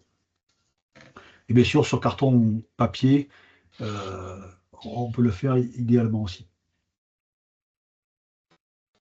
On peut aussi travailler différentes façons de lâcher. Donc, on a parlé de lâcher en pression continue, de lâcher en pression par palier et de lâcher en préparation. Donc, si on veut travailler son lâcher en pression continue, ben, on va travailler le fait d'appuyer très très lentement sur la côte détente jusqu'à ce que le coup parte. Donc, de faire en sorte que le lâcher soit le plus long possible. Le plus long possible, le plus régulier possible, avec le plus de sensibilité qu'on peut avoir au niveau de la pulpe du doigt, pour sentir la pression sur la pulpe du doigt, et on sent la pulpe du doigt qui s'écrase, qui s'écrase, qui s'écrase, jusqu'au départ du coup. Et donc en termes de proprioception, le fait de travailler ça permet d'acquérir cette compétence de maîtriser son lâcher, de maîtriser le déplacement du doigt, de maîtriser la pression que l'on met sur la côte détente. Pareil pour le lâcher en palier de pression, donc on exercice en palier de pression, donc on avance son lâcher, on s'arrête, on ralentit et on arrête la pression, d'accroître la pression, mais on est toujours en pression, et on recommence en pression, et on essaie de faire le plus de paliers possible pour acquérir la compétence nécessaire sur la capacité à capter la pression du doigt sur la côte détente. Et le lâcher en préparation, un des exemples, c'est de travailler les allers-retours, c'est-à-dire appuyer sur sa côte détente jusqu'à un certain niveau sans que le coup parte, puis revenir sur son point dur, puis revenir le plus possible près du départ sans le faire partir. Donc apprendre à jongler avec ça permet d'améliorer sa capacité de proprioception, capacité de ressentir son doigt et de maîtriser le déplacement de son doigt. Donc, idem, on va retrouver ça dans les exercices qu'on vous proposera sur le site pour les différents types de lâcher. La tenue au départ du coup, la cible électronique nous permet de... On parlait du besoin du tireur d'aller voir le résultat, de quitter son geste, sa séquence de tir qu'il est en train de faire pour se précipiter sur le résultat, surtout si l'écran affiche le résultat immédiatement. Et donc là, la cible permet de faire un temps d'attente entre le moment où le coup va être affiché, entre le moment de départ du coup et le moment où le coup va être affiché. Donc pour imposer un temps d'attente au tireur, temps d'attente qui lui permettra de gérer sa tenue et de gérer sa réflexion, son analyse, et donc d'arriver à faire une annonce. Donc on peut paramétrer un temps mort entre le départ du coup et l'affichage du résultat pour mieux prendre le temps de ressentir sa tenue, de ressentir, de revoir comment étaient les organes de visée au départ du coup, et de commencer à analyser en se disant, ah, les organes de visée étaient comme ci, comme ça, donc je pense que mon coup est parti comme ci, comme ça. Donc la cible électronique me permet de le faire. Donc en configurant le temps d'attente entre le départ du coup et l'affichage sur la cible, puisque si vous pratiquez les écoles de tir ou même chez les grands, hein, vous voyez que tout le monde est très très, très attiré par le résultat. Donc tout le monde veut abréger sa séquence de tir pour aller voir son résultat pour savoir s'il a fait son bon score. Et ça ruine la séquence de tir.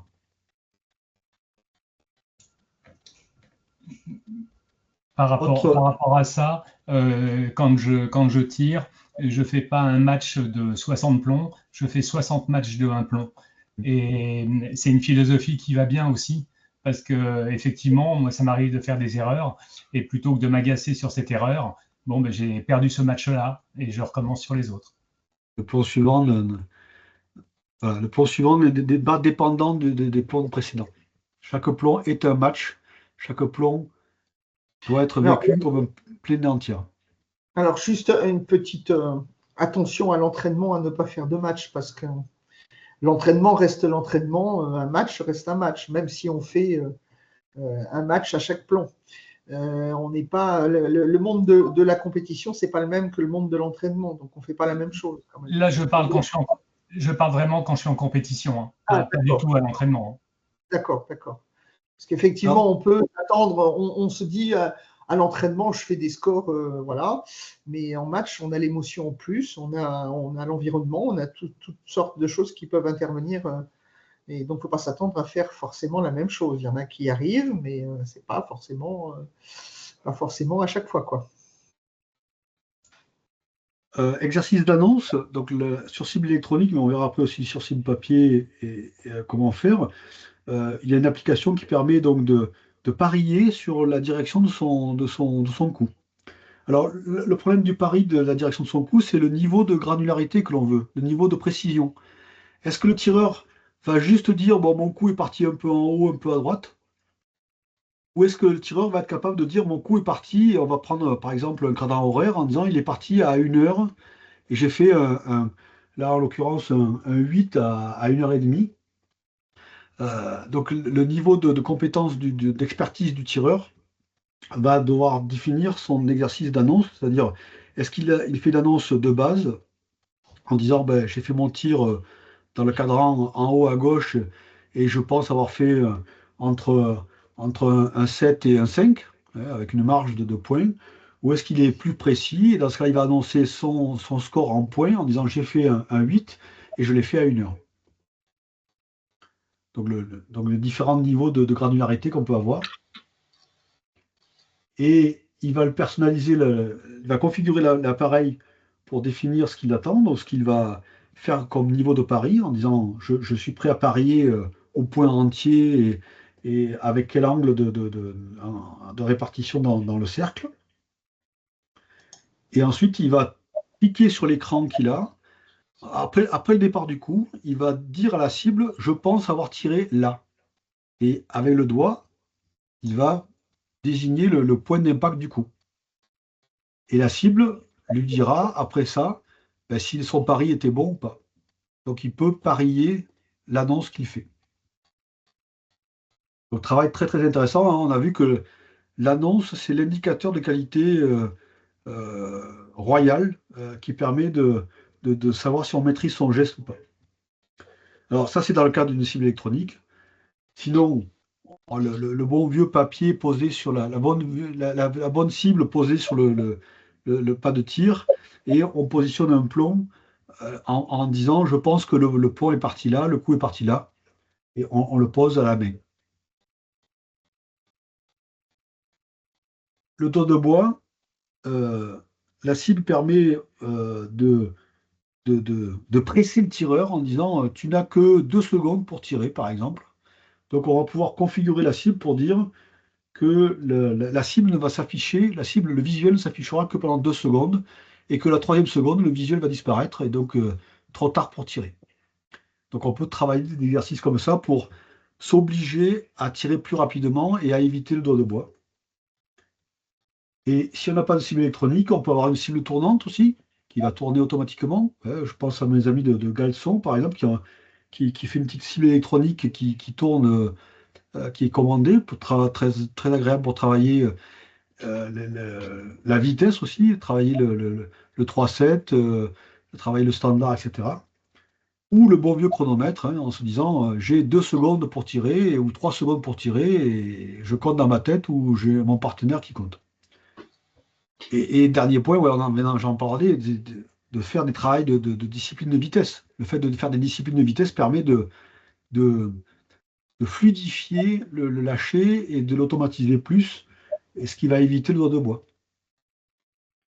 Après, sur la vitesse, on a quand même d'autres techniques de lâcher. Après, ça dépend quelle vitesse tu parles. Mais... C'est celle qui est à fond la caisse. Alors c'est une autre technique. Alors sur cible électronique aussi, on va trouver toutes les applications où le visuel bouge. Quand on tire sur des ballons, quand on tire sur un objet qui est mouvant, le tireur va essayer de saisir l'opportunité en se disant oh, ma visée elle est bonne, je souhaite tirer maintenant. Donc je vais dire à mon lâcher de se dépêcher. Je vais accélérer mon lâcher. Et quand on accélère le lâcher, ça fait un coup de doigt. Coup de doigt. Donc toutes les applications où on voit un visuel bougeant permet d'améliorer sa capacité à ne pas réagir à la vision. Comme disait Brigitte tout à l'heure, de dissocier ce que l'on voit de ce que l'on fait. Une fois que le lâcher a commencé, on le laisse finir et on ne réagit pas en fonction de ce qu'on voit. Donc des applications comme le ballon, l'arbre de duel, la roue, les cibles aléatoires, etc. sont intéressantes et à la fois permettent aussi un apport ludique, puisqu'on peut faire ça aussi en mode un peu plus dilettante. Quand on tire sur des ballons, c'est un peu plus ludique qu'un cours académique.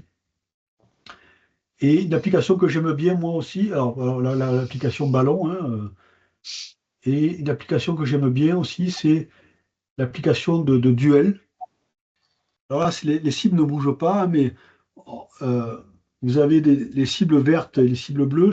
Les 2 tireurs tirent sur la même cible, et chacun doit tirer sur son côté pour envoyer le visuel de l'autre côté. C'est-à-dire que si je tire sur la cible bleue qu'on voit dans le côté duel, elle va passer de l'autre côté.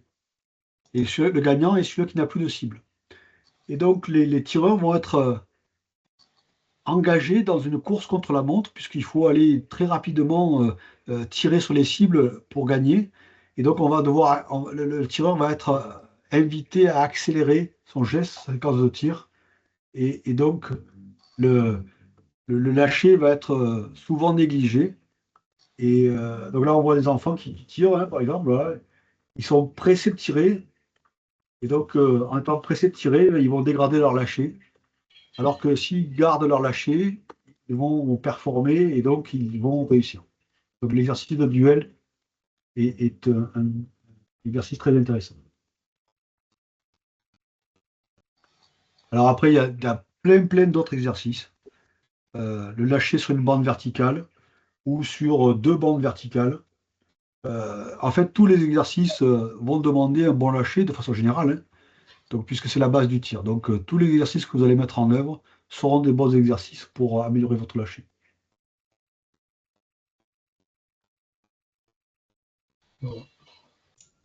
Moi, j'ai une question. Quel est le temps entre le moment où on est avec son bras à 45 degrés, qu'on a pris sa visée, et au moment où on doit lâcher son départ de coup? Quel est le temps de tir idéal en moyenne?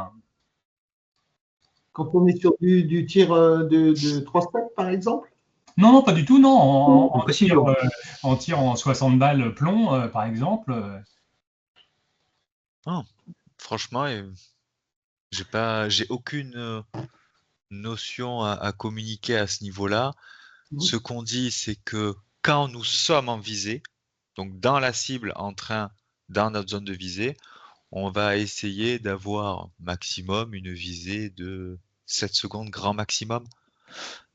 Et c'est tout. Après, pour tout ce qui est avant, ça n'a pas énormément d'incidence. Il faut juste gérer sa fatigue, enfin son endurance physique, de tenir son arme à bout de bras.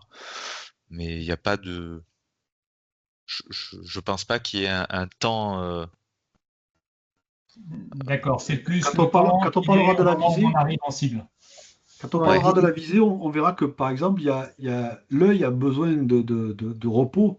L'œil a un temps optimum d'action qui est relativement limité. On parle de quelques secondes suivant les personnes, donc c'est entre 3 et 7 secondes. Généralement, que l'œil peut arriver à être très conscient de ce qu'il voit. Après, il y a d'autres phénomènes qui rentrent en jeu, qui font que la vision se dégrade. Et donc, c'est la durée de la visée qui va conditionner la durée de la séquence de tir. Notamment aussi avec la respiration, comme dit Guillaume. Voilà. Tout à fait. Au bout d'un Et la moment, si on reste trop longtemps en visée, on va manquer d'oxygène parce que généralement, on ne s'amuse pas à respirer pendant notre visée. On est souvent sur une fin d'expiration. Et c'est pour ça qu'on ne veut pas rester plus de 7 secondes parce qu'à un moment donné, on n'a plus. Alors ça, je vais m'avancer, j'en suis navré si je dis une bêtise, corrigez-moi. Mais il me semble qu'au bout de 7 secondes, on commence à ne plus avoir assez d'oxygène au niveau oculaire, comme disait Nico. Mais ça, à vérifier. On vérifie. Enfin, en tout cas, les choses se dégradent. 7 secondes, c'est déjà un maximum, parce qu'il y a forcément quelque chose qui se dégrade au bout d'un moment.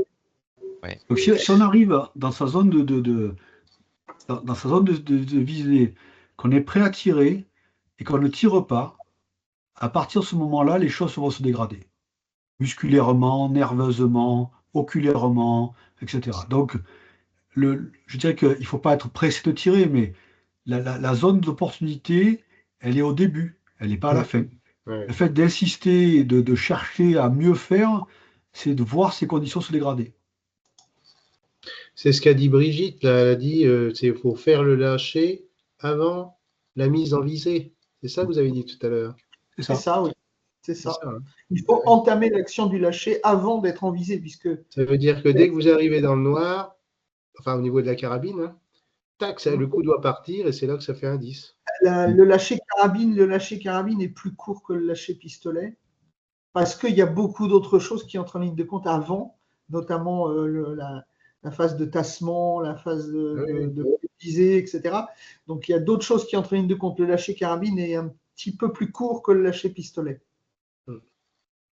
Bon, Mais merci. si on a déclenché, si on a déclenché son lâcher, le lâcher a une durée de vie, constante, quelque part, hein, relativement constante. Donc, à un moment donné, on a pris la décision de démarrer son lâcher, et après, on va se consacrer à la visée, mais ça ne va pas durer des plombes. Ça ne va pas durer 20 ans. Le lâcher va se terminer très rapidement. On ne va pas faire un lâcher de 25 secondes. Bonne soirée, je vous laisse. Bonne soirée. Alors, Philippe.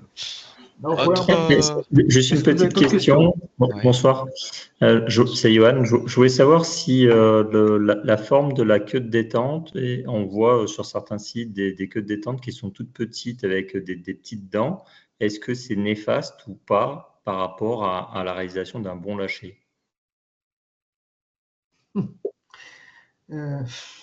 Pas pour C'est moi. très personnel, mais le fait qu'il y ait des picots ou la forme de la queue détente est là pour censément améliorer la sensibilité du doigt, de la pulpe sur ce contact-là.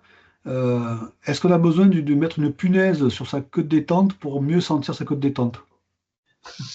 J'ai connu des anciens, moi, qui mettaient effectivement des pics parce qu'ils avaient un travail manuel et qu'ils avaient beaucoup de cornes au bout des doigts et qu'ils avaient moins de sensibilité. Et pour essayer d'avoir un peu plus de sensibilité, qu'ils mettaient une pointe. Mais maintenant, voilà, si on n'a pas un travail où on a une pulpe, enfin une peau vraiment, je dirais, normale, entre guillemets, avec une sensibilité normale, c'est pas nécessaire. C'est plus une habitude, un travail de régularité, de sensibilité, de s'approprier petit à petit toutes les sensations qu'on peut avoir, quoi.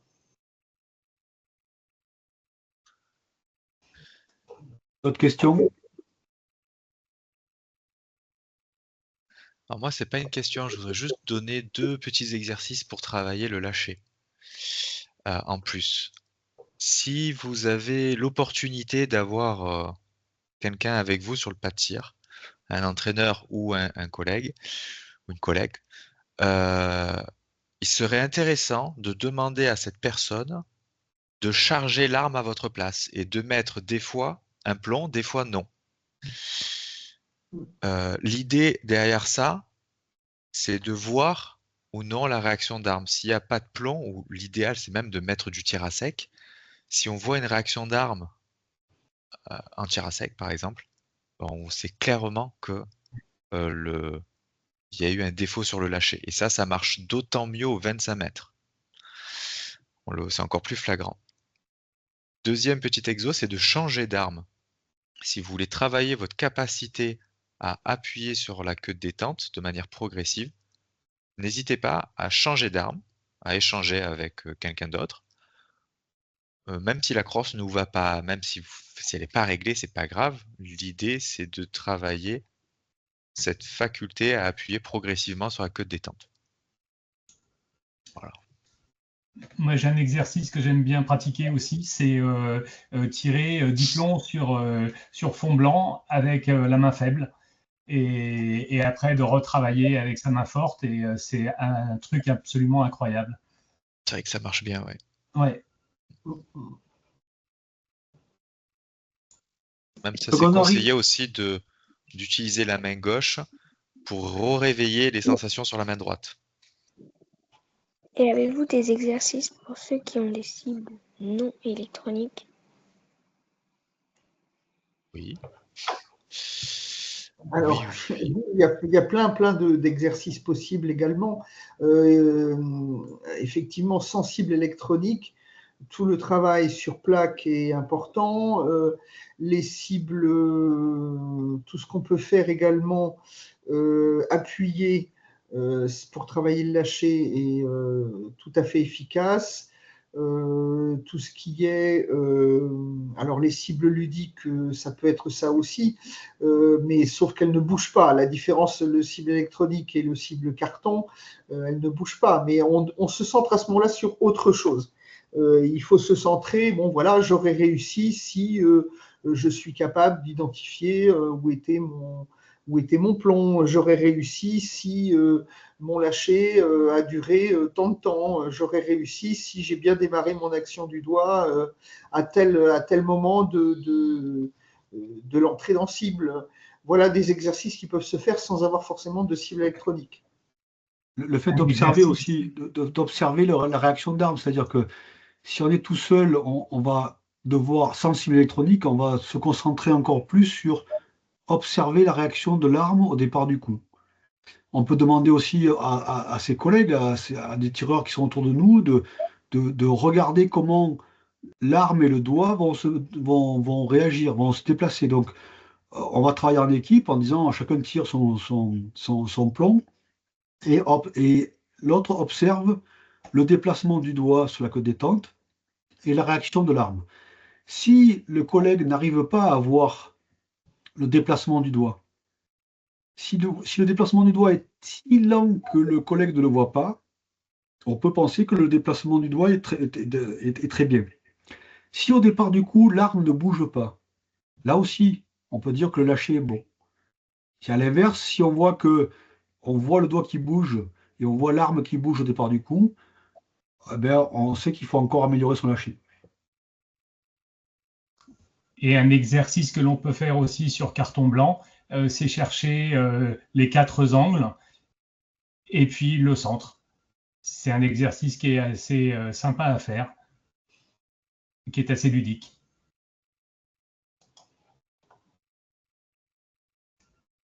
Merci Guillaume de la Réunion. Merci, ouais. Bonne soirée. Alors, on arrive à la fin hein, de la présentation. La question maintenant, c'est est-ce que ça vous a plu? Qu'est-ce qui vous a plu? Et qu'est-ce qu'on va faire après? Qu'est-ce que vous aimeriez qu'on fasse après? Donc, je vous ai mis sur le flux de discussion un lien que je vous enverrai aussi par mail qui vous permettra de nous dire ben, si ça vous a plu et qu'est-ce qu'on peut faire pour améliorer ou quels sont les prochains sujets que vous voulez voir abordés. Okay. Est-ce que le format vous a plu? Est-ce que le contenu vous a plu? Est-ce que y a des choses qu'on peut améliorer? Et qu'est-ce que vous voulez voir la prochaine fois? Très bien. On vous dira ça sur le lien. Mais en tout cas, c'était très bien. Et merci de votre invitation. Oui, en tout cas, merci beaucoup. Moi, ça m'a apporté énormément. Bah, c'est super, c'est l'objectif. Ouais. Super. On se nourrit de Merci ça. beaucoup. Merci, au revoir. À bientôt. Au revoir. Bonne soirée. Merci aussi, au revoir. À très bientôt. Merci, au revoir. Au revoir, bonne soirée. Bonsoir. Bonne soirée, au revoir à tout le monde. À bientôt. Bonne soirée, au revoir. Au revoir. Au revoir, merci.